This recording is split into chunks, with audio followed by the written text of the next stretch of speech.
Я лежал в постели и не мог заснуть. Я был один дома в тихую безлунную ночь. Я ворочался, пытаясь найти удобное положение, но все равно мне было неспокойно. Что-то сегодня ночью было не так. Я ворочался и ворочался, пока наконец не нашел удобное положение. Я закрыл глаза, но не почувствовал большой разницы. В комнате было и так слишком темно, чтобы увидеть хоть что-то. Я лежал тихо и неподвижно, тело расслабилось и разум затуманился, и я наконец был готов к необходимому мне отдыху.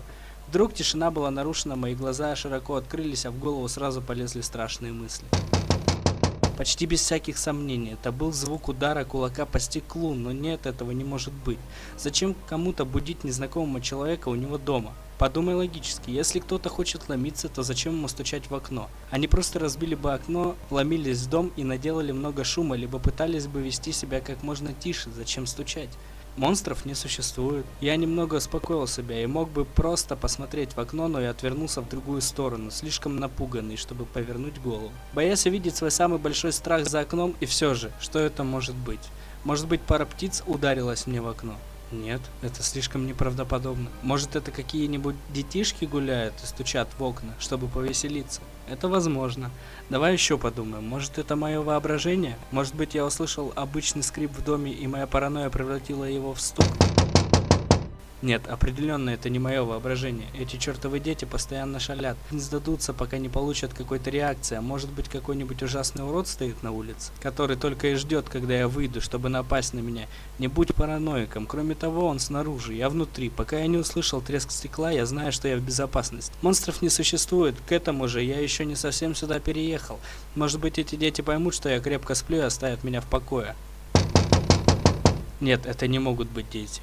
Ни один ребенок не будет так долго ждать только ради того, чтобы разозлить кого-то.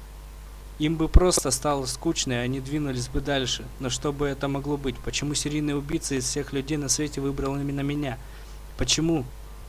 Подумай логически. Монстров не существует. Не будь параноиком. Они снаружи, я внутри. Пока я не услышал треск стекла, я в безопасности.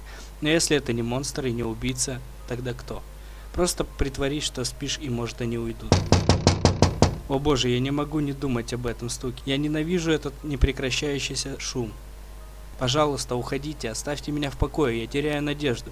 Кто бы это ни был, они собираются зайти внутрь и сделать со мной что-нибудь ужасное. Выдохни, теперь сделай глубокий вдох. Я ощущаю, как сердце выскакивает у меня из груди, просто расслабься. Монстров не существует. Помни, они снаружи, ты внутри. Пока я не услышу треск стекла, я в безопасности. Повторяй это. Не позволяй страху победить себя, просто делай вид, что спишь, не шевелись. Помни, они снаружи, ты внутри. Пока я не услышу треск стекла, я в безопасности. Монстров не существует, просто делай вид, что спишь и молись, чтобы это закончилось. Помни, они снаружи, ты внутри. Пока я не услышу треск стекла, я в безопасности. Слезы начинают стекать по моему лицу. Монстров не существует. Монстров не существует. Я начинаю тихонько шептать про себя. Они снаружи, я внутри. Пока я не услышу треск стекла, я в безопасности. Они снаружи, я внутри. Пока я не услышу треск стекла, я в безопасности. Я больше не смогу это выносить. Я сойду с ума, слушая этот стук. В конце концов, если я посмотрю, кто там, я успокоюсь.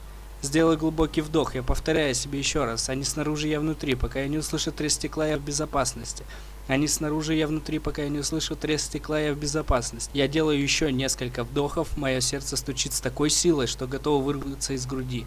Я медленно поворачиваю голову к окну. Мое сердце останавливается, и я слишком напуган, чтобы кричать или пошевелиться. Я повернул голову и увидел бледную фигуру с бусинками черных глаз, смотрящими сквозь меня прямо мне в душу. Ужасная ухмылка расползается по ее лицу. Все это время она стояла внутри, стуча в мое окно.